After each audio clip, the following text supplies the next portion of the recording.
ሰላም እንዴት ናችሁ? የጀነራል ኤዱኬሽን ቤተሰቦች እንደምን አላችሁ? ዛሬ ኒዮናቶሎጂ በሚል በአዲስ ርዕስ በክፍል አንድ ተገናኝተናል።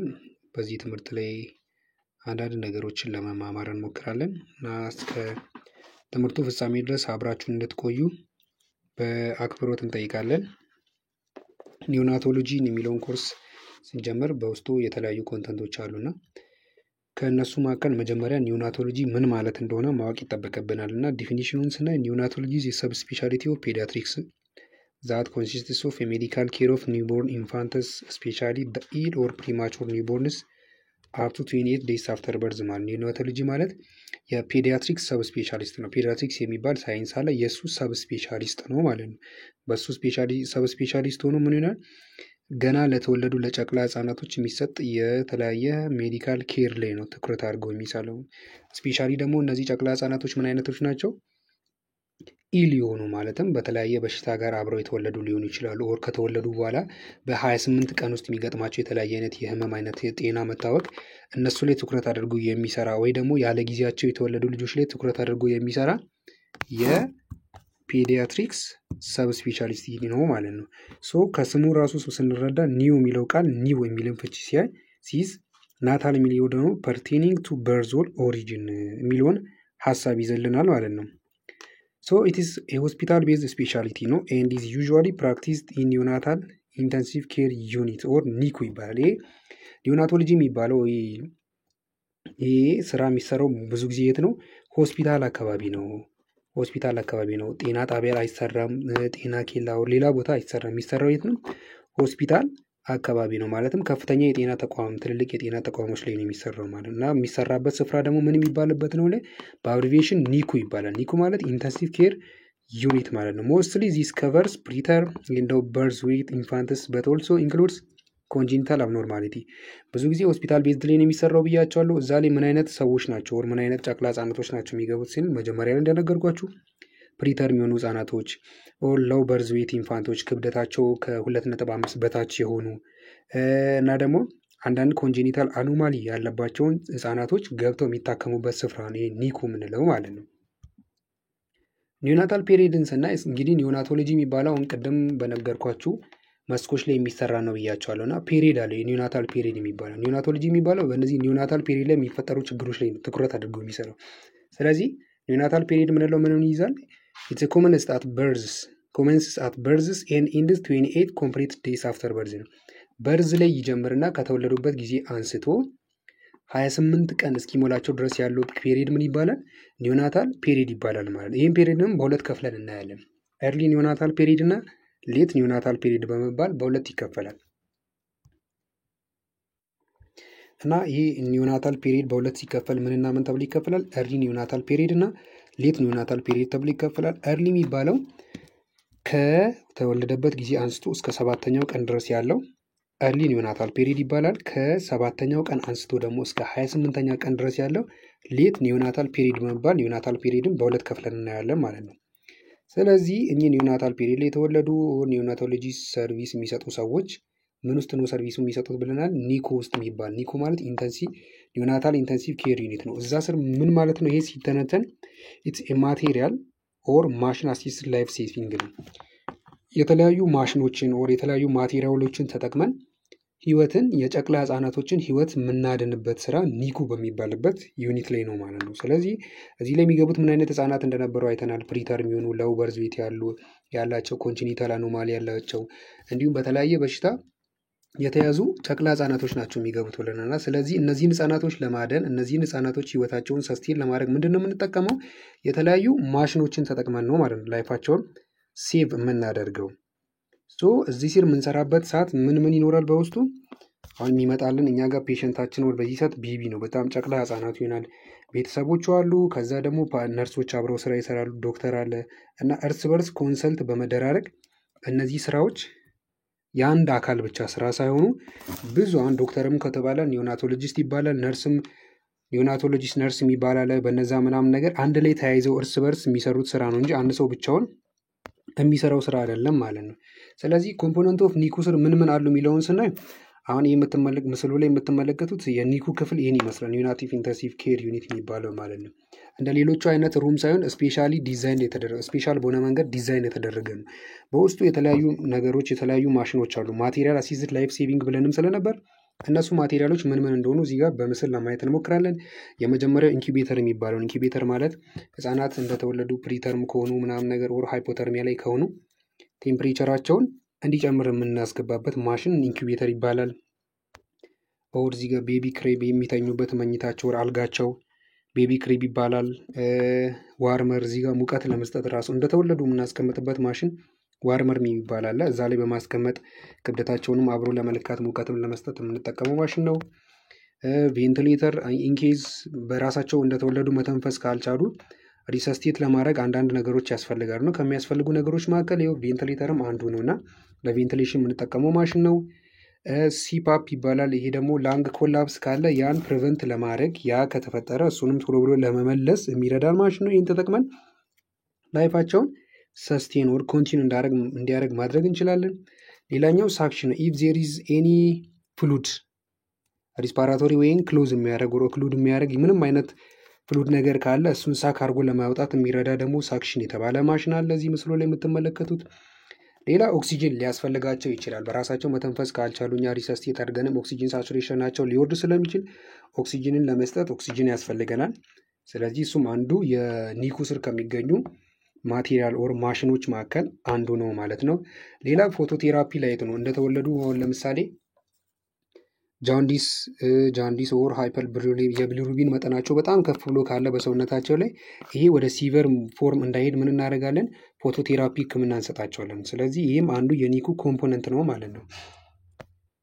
እና ትራዲሽናል ኦር ካልቸራል ፕራክቲስ ሪሌትድ ቱ ኒው ቦርን ነው። እኚህ ባህላዊ ድርጊቶች አሉ ከአዲስ የተወለዱ ጨቅላ ህጻናቶች ላይ የሚደረጉ ማለት ነው። እነሱ ምን ይመስላሉ የሚለውን አንድ ባንድ ለማየት ስንሞክር አሁን ለምሳሌ ማሳጅ ይደረጋል። በተለምዶ ብዙ ጊዜ ሳም ማዘርስ ፕራክቲስ ዴይሊ ቤቢ ማሳጅ ያደርጋሉ። ልጆቻቸውን ቀን በቀን ማሳጅ ያደርጋሉ። ኦይል ሳም ማዘር ፑር ኦይል ኢንቱ ዘ ቤቢ ሲር የልጆቻቸው ጆሮቸው ላይ ምን ያደርጋሉ? ቅባት ነገር ይጨምራሉ። ዲያተሪ ሪስትሪክሽን ሳም ማዘር ፎሎ ሪስትሪክትድ ዳየት የአመጋገብ ስርዓታቸውን ሪስትሪክት ያደርጋሉ። አይዞሌሽን ሳም ማዘር አይዞሌትድ ዘምሰልቭስ ኤንድ ዜር ቤቢ ፍሮም ፎር ኤ ፔሪድ ኦፍ ታይም ለተወሰኑ ጊዜያቶች ራሳቸውንም ልጆቻቸውን የተወለዱ ጨቅላ ህጻናቶችንም ከሰው እይታ ይሰውራሉ። ይህ በተለምዶ በዚህ ጊዜ እኛም የምንለው ነገር አለ አይደል? የሆነ ከቡዳ ምናምን ነገር የሚባል ነገር አለ ተብሎ ህፃኑ የተወለደውን አዲሱንም ጨቅላ ይሁን እናትየውን ከሰዎች እይታ እናርቃለን። ሌላኛው ሲልቨር አሁን ለምሳሌ ብሪቴን አካባቢ ምን ያደርጋሉ?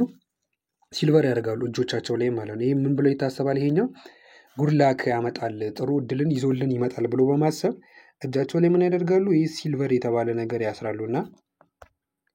እና ሌላ ምንድን ነው አሁን ይህ ከላይ እዚህኛው ስላይድ ላይ ያየናቸው ብዙም ጉዳት ላይኖራቸው ይችላል። እነዚህ ማሳጅ፣ ኦይል፣ ዲያተሪ ሪስትሪክሽን፣ አይዞሌሽን፣ ሲልቨር የምንላቸው ነገሮች እናትየው ላይም ሊሆን ይችላል ኦር ጨቅላ ህፃኑ ላይ ጉዳት ላያመጡ ይችላል። ኢንኬዝ አንዳንዱን ሊያመጡ የሚችሉበት አለ። ግን እዚህኛው ስላይድ ላይ የምንመለከተው እነዚህ አሁን ለምሳሌ ፕሪላክታል ፊዲንግ የተከለከለ ነው። ፕሪላክታል ፊዲንግ ማለት አንድ ልጅ እንደተወለደ እስከ 6 ወር ድረስ ኤክስክሉሲቭሊ ብረስት ፊድ መደረግ አለበት። ከእናቱ ወተት ውጪ ምንም ማግኘት የለበትም። ከ6 ወር በኋላ ነው 6 ወር ሲሞላው ከዛ በኋላ ባለ ጊዜ ስር ነው ኮምፕሊመንተሪ ፊዲንግ መጀመር ያለበት እና ልክ እንደተወለደ ፊድ የሚያደርጉት ከሆነ ሌላ ከእናቱ ውጪ ሌላ የሚመገቡት ከሆነ ይሄ መቅረት ያለበት ለልጁም ጤና ጎጂ የሆነ ነገር ነው።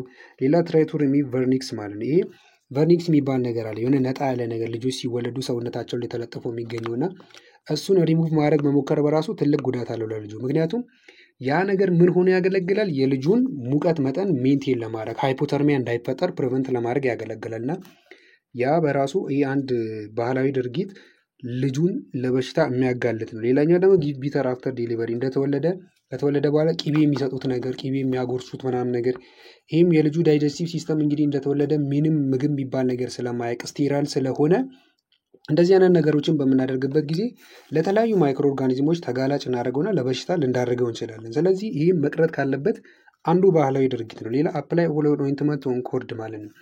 እንደተወለደ ልጁ ላይ የሚደረግ ክሎሮክሲዲን የሚባል ጄል ነገር አለ። ይሄ አምቢሊካል ኮርድ ላይ የሚቀባ ነው እና ከዚህ ሌላ ውጭ አሁን ኦይል፣ የተለያዩ ቅባቶች ምናምን ነገር ወር ፈሳሽ ነገሮችን መቀባት ይሄ አንድ ለበሽታ ሊዳረግ የሚችል ነገር ሊሆን ይችላል። ሌላ ባዚንግ ቢፎር 24 ሀወር ማለት ነው።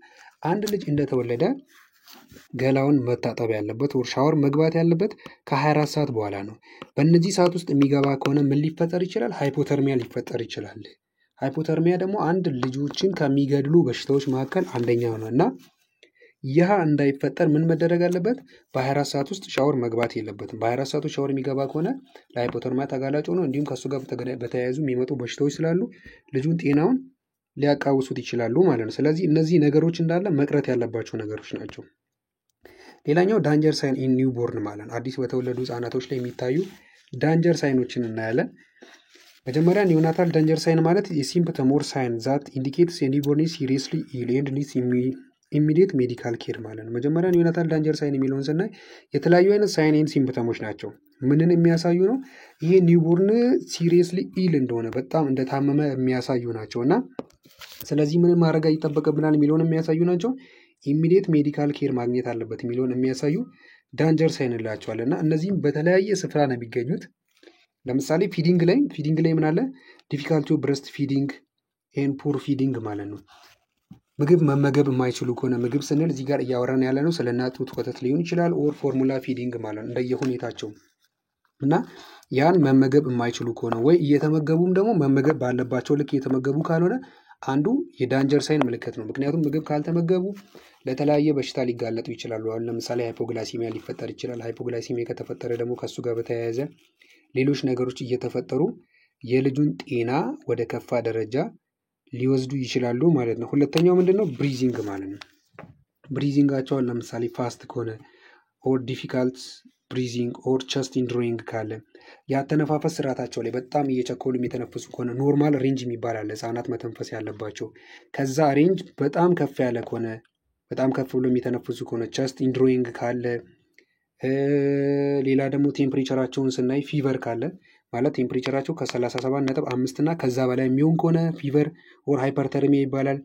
ኦር ደግሞ ሃይፖተርሚያ ማለት ከ35.4 እና ከዛ በታች ከሆነ ቴምፕሬቸራቸው ይሄ አንዱ የዳንጀር ሳይን ምልክት ነው ማለት ነው። ሌላኛው ሙቭመንት አሁን ለምሳሌ ሌተርጂ ከሆነ ወይም ኦንሊ ሙቪንግ ዌን ስቲሙሌትድ ሲነኩ ብቻ የሚንቀሳቀሱ ከሆነ ልጆቹ በራሳቸው የማይንቀሳቀሱ ከሆነ አንዱ ይሄ ሙቭመንት ላይ የሚታይ የዳንጀር ሳይን ነው ማለት ነው።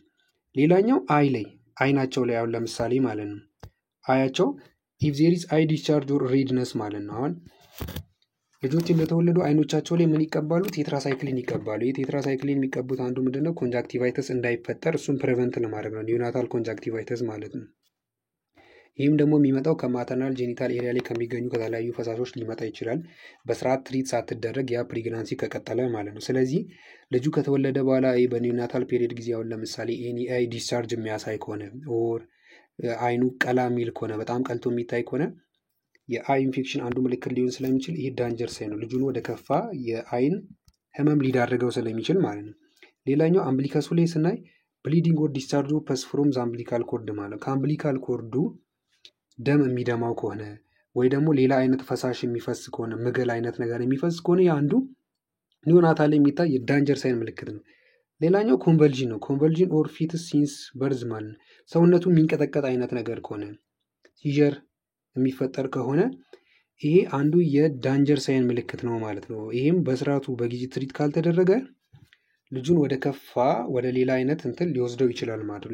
ሌሎቹ አሁን ለምሳሌ እነ ቮሚቲንግ፣ እነ ዲያሪያ፣ እነ ሎስ ኦፍ ኮንሽስነስ፣ ሰደን ብሌሽ፣ ዲስከለሬሽን ምናምን የምንላቸው ራሱ እኔ በኒዮናታል ዳንጀር ሳይን ከሚባሉት ውስጥ አንዶቹ ናቸው ማለት ነው። እነሱ ስር የሚመደቡ ናቸው ማለት ነው። ሌላኛው ኮመን ኬዝስ ኦፍ ኒኩ አድሚሽን ነው። ብዙ ጊዜ ኒኩ ላይ የሚገቡት ምን አይነት ህጻናት እንደነበሩ በመጀመሪያ አካባቢ ነግሬያችሁ ነበር። ፕሪተርም የሆኑ ላውበርዚት የሆኑ በተለያየ በሽታ የተያዙ ምናምን ነገር ብለን ኮንጀኒታል አኖማሊ ያለባቸው ብለን ለማንሳት ሞክረን ነበርና ብዙ ጊዜ የሚመጡት በየትኞቹ ናቸው የሚለውትን ስናይ ኮመንሊ እነዚህ 8ቱ ይጠቀሳሉ። አሁን ለምሳሌ ሪስፓራቶሪ ዲስትረስ ሲንድረም ካለ፣ ኒዮናታል ጆንዲስ ካለ፣ ኢፍ ዜር ኢዝ ኒዮናታል ሴፕሲስ፣ ፕሪተርም ከሆኑ ሄሞሮጂክ ዲዚዝ ካለ፣ ኢፍ ዜር ኢዝ ሲኤንኤስ ፕሮብሌም፣ ሚኮኒየም አስፓይሬሽን ፕሪ ፖስት ኦፕሬቲቭ ኬዞች እነዚህ ልጆችን ብዙ ጊዜ ኒኩ አድሚት እንዲደረጉ ምክንያት የሚሆኑ ኬዞች ናቸው ማለት ነው። እነዚህ ብቻ ላይ ሊሆኑ ይችላሉ። ከነዚህም ሌላ አይነት ኬዞች ሲመጡ አንድን ጨቅላ ህፃን ኒዮናታል ኢንተንሲቭ ኬር ዩኒት ላይ አድሚት ሊያስደርጉት ይችላሉ ማለት ነው። ሌላኛው ክላሲፊኬሽን ኦፍ ጀስቴሽናል ኤጅን ስናይ በሶስት ከፍለን ልናይ እንችላለን። ፕሪተርም እንላለን። ፕሪተርም የምንለው ከ37 ሳምንት በፊት የሚወለድ ህፃን እንዳለ ፕሪተርም ብለን እንጠራለን። ተርም ብለን የምንጠራው ደግሞ በ37 እና በ42 ሳምንት መካከል የሚወለዱ ጨቅላ ህፃናቶች እንዳለ ምንላለን? ተርም እንላለን። ፖስት ተርም የምንለው ደግሞ ከ42 ሳምንት በኋላ የሚወለዱ ህፃናትን እንዳለ ፖስት ተርም ብለን እንጠራለን ማለት ነው። ሌላኛው ክላሲፊኬሽኑ በርዝ ዌይትን ክላሲፊኬሽን በምናይበት ጊዜ ኖርማል የቤቢ በርዝ ዌይት የሚባለው በርዝ ዌይት የሚባለው ከ2.5 እስከ 4 ኬጂ ድረስ ነው። እዚህ ጋር 3.5 የተባለው በስህተት ነው እና ከ2.5 እስከ 4 ኬጂ ድረስ ያለው ኖርማል በርዝ ዌይት ይባላል። ስለዚህ ከዚህ ከ2.5 በታችም ሆነ ከ4 ኬጂ በላይ ከሆነ አብኖርማል በርዝ ዌይት ነው የሚሆነው ማለት ነው። ስለዚህ ክላሲፊኬሽኑን በምናይበት ጊዜ ከ2.5 በታች ከሆነ ለው በርዝ ዌይት ብለን እንጠራለን። ከ2.5 በታች ከሆነ ከ1.5 በታች ከሆነ ደግሞ ምን እንላለን? ቬሪ ሎው በርዝ ዌይት እንላለን። VLBW ማለት ነው። ከ1 ኬጂ በታች የሚሆን ከሆነ ደግሞ ምን እንለዋለን? ያ ኤክስትሪም ቬሪ ሎው በርዝ ዌይት እንላለን። ከ1 ኬጂ በታች የሚሆን ከሆነ ማለት ነው። አሁን ላርጅ ፎር ጀስቴሽናል ኤጅ የምንለው ደግሞ ምንድነው? ክብደቱ በጣም ከ4 ኬጂ በላይ የሚሆን ከሆነ ላርጅ ፎር ጀስቴሽናል ኤጅ እንላለን። ስሞል ፎር ጀስቴሽናል ኤጅ ደግሞ ፐርሰንታይሉ ሲታይ ከ10% በታች የሚሆን ከሆነ ደግሞ አፕሮፕሪየት ፎር ጀስቴሽናል ኤጅ የሚባለው በ10 እና በ90 ፐርሰንታይል መሀል ከሆነ ኦር ደግሞ ላርጅ ፎር ጀስቴሽናል ኤጅ የሚባለው ከ90 ፐርሰንታይል በላይ ከሆነ ያ ኒዮኔት ምን እንለዋለን ማለት ነው? ላርጅ ፎር ጀስቴሽናል ኤጅ እንላለን። የመጀመሪያው የኒዮናታል ክፍል ይህን ይመስል ነበር። ቀጣይ ክፍል እስክንገናኝ ድረስ መልካም ጊዜ፣ መልካም ቆይታ ይኑላችሁ። ሁልጊዜ እንደምንላችሁ ሰብስክራይብ አድርጉን። ሀሳብ አስተያየት ካላችሁ በኮሜንት ሴክሽን ውስጥ ማስቀመጥ ትችላላችሁ። ቀጣይ ጊዜ እስክንገናኝ ድረስ መልካም ጊዜ፣ መልካም ቆይታ ይኑላችሁ።